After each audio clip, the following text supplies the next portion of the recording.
Hello guys, welcome back and welcome kung bago ka sa channel na to. So, pag-usapan naman natin yun is solving quadratic equations by completing the square. So, natutunan nyo na yung solving quadratic equation by subtracting the square root, solving quadratic equation by factoring. So, dito sa completing the square, yung gagawin natin perfect square trinomial yung ating quadratic equation. So, ibig sabihin nun, yung ibibigay sa inyo mga problem, hindi siya perfect square trinomial. Okay? So first step sa completing the square is itong constant natin, iiwalay natin siya. Lilipat natin siya sa kabila. Okay? So, x squared minus 2x is equal to 5. So, magiging positive siya kasi transpose natin. And then, step number 2, mag-add tayo ng number dito sa x squared minus 2x para maging perfect square trinomial siya. Siyempre, kung ano yung i-add natin dito, i-add din natin sa kapila. No? Para balance yung equation natin. So now, ano yung i-add nating number para maging perfect square trinomial siya? Okay? So yung number na yun, equal lang siya sa itong number na katabi ng x. I-divide lang natin siya sa 2. And then, squared. Okay? So, negative 2 divided by 2, that is negative 1. Then squared, 1 squared, that is 1. So, ibig sabihin, 1 yung i-add natin para maging perfect square trinomial siya. Again, divide 2 lang, and then squared. So, nag-add tayo ng 1 dito, add din tayo sa kabila. Okay? So, now, perfect square trinomial na to. Yung nandito sa ating left side ng ating equation. So, now, dahil perfect square trinomial na siya, so, natutunan nyo na sa solving quadratic equations by factoring. Pag perfect square trinomial siya, i-factor lang natin. Square root ng first term, copy the sign of the middle term, square root ng last term, then squared, okay, is equal to 5 minus 1, 5 plus 1, that is 6. So, pinactor lang natin yung perfect square trinomial. So, natutunan nyo na ito na. And then, next step, extracting the square root. Okay? So, ginagamit lang natin dito yung mga previous topic nyo. Then, so cancel na yung squared. So, magiging x minus 1, and then, positive, negative, square root of 6. Okay? Pag subtracting the square root, dalawa lagi yung sagot.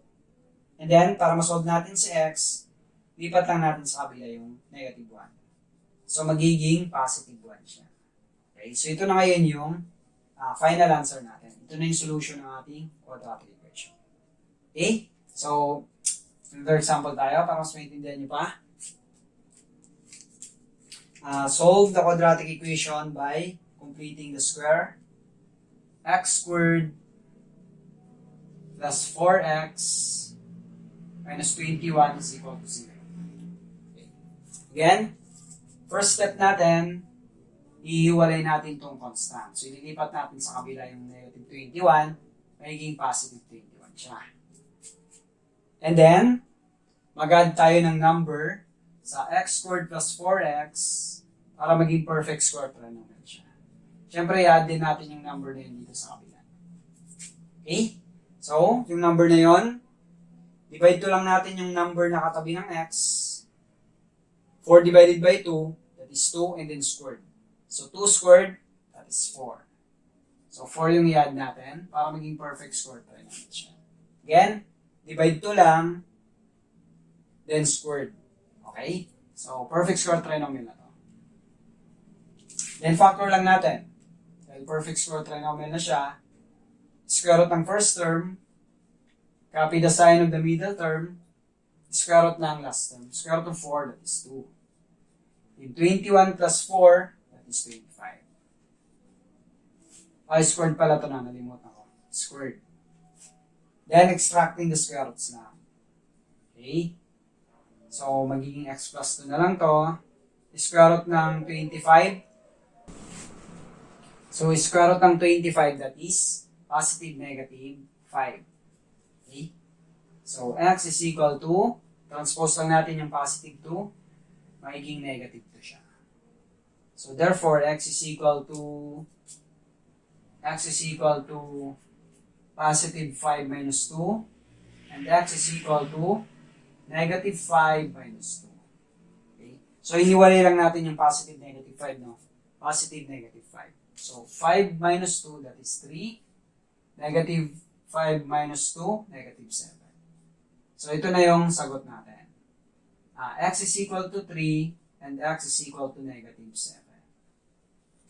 Okay, so yun yung solution sa ating quadratic equation. And then, last example tayo. Example number 3. 2x squared minus 16x plus 14 is equal to 0. Okay? So, makikita nyo, may number tayo dito sa may x squared. So, tanggalin muna natin siya. So, mag-divide lang tayo ng 2. Okay? Then, simplify natin. So, cancel na yung 2. So, x squared minus 16 over 2, that's 8. Plus 14 divided by 2, that is 7. 0 divided by 2 is 0. Okay?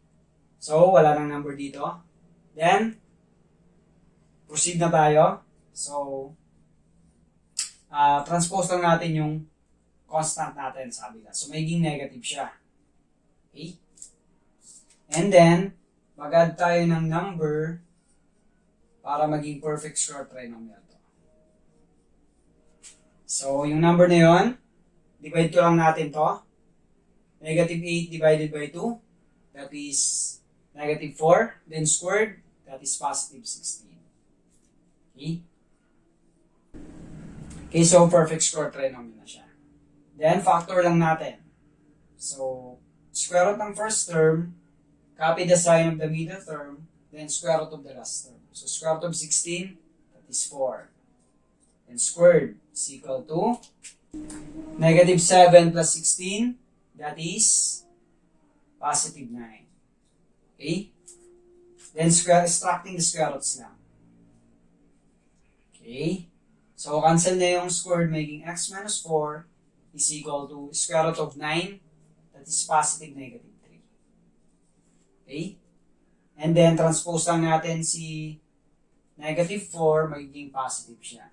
So, positive negative 3 plus 4. Okay? Ilipat lang natin si 4. And then, hiwalay na natin itong positive negative 3. So, positive 3 plus 4, then x is equal to negative 3 plus 4. Okay? Yung positive negative 3, hiwalay lang natin. Positive negative 3. Okay? Then, simplify lang natin. 3 plus 4, 7. And x is equal to negative 3 plus 4, positive 1. So, ito na yung solution ng ating quadratic equation. Okay? Comment below guys kung nakatulong yung video. Thank you for watching and don't forget to like this video.